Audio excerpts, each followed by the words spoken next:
Alors, comment utiliser Poolid? On peut l'utiliser en local si on peut le sauvegarder sur notre PC. Je vais vous montrer comment utiliser l'outil, d'accord? Je suis sur la démo InFace de Poolid. Comment ça marche?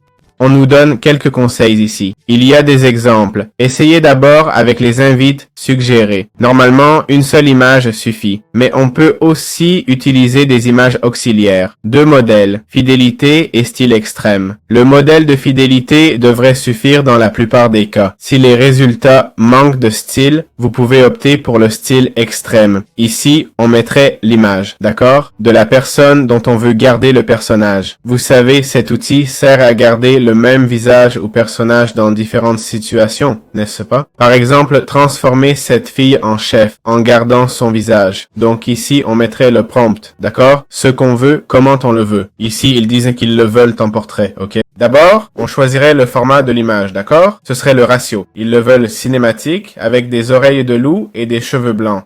Ici, le prompt négatif. Pas de cheveux sur le visage, pas de déformation, pas de basse résolution. Compris? Le prompt négatif, ce sont les choses qu'on ne veut pas voir apparaître, ok? Ensuite, le CFG qu'il recommande entre 1 et 1.5.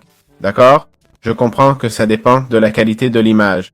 On a le nombre d'échantillons à 4, la seed reste similaire. Et les étapes, ok? Les étapes, c'est combien de fois l'IA va travailler pour créer l'image. Plus d'étapes ne donne pas forcément un meilleur résultat, hein? Mais bon, ça prendra plus de temps. Je dis ça car le résultat n'est pas toujours meilleur. Mais si tu demandes, par exemple, de générer une fille avec une toque de chef, si tu ne précises pas bien les prompts négatifs, même avec plus d'étapes, ça va juste améliorer la qualité d'une image déjà fausse, tu vois. Disons que les étapes améliorent le visuel, pas la logique, ok? Ensuite, on a la hauteur et la largeur, d'accord? Ici, c'est 1024.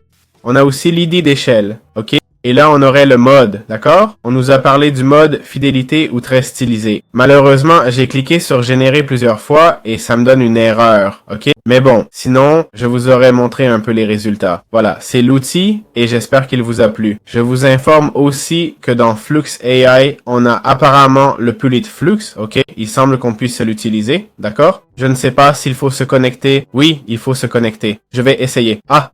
Ça marche, hein? Regardez, il nous donne des exemples avant, après. J'ai demandé que cette fille porte une toque de chef. Je lance la génération, ça ne devrait pas être long, hein? Environ 5 secondes, je dirais. Mais bon, il a peut-être ignoré ma demande, hein? C'est vrai qu'il a gardé la fille. C'est clairement la même. Mais je ne comprends pas pourquoi le style a changé. Peut-être les paramètres avancés.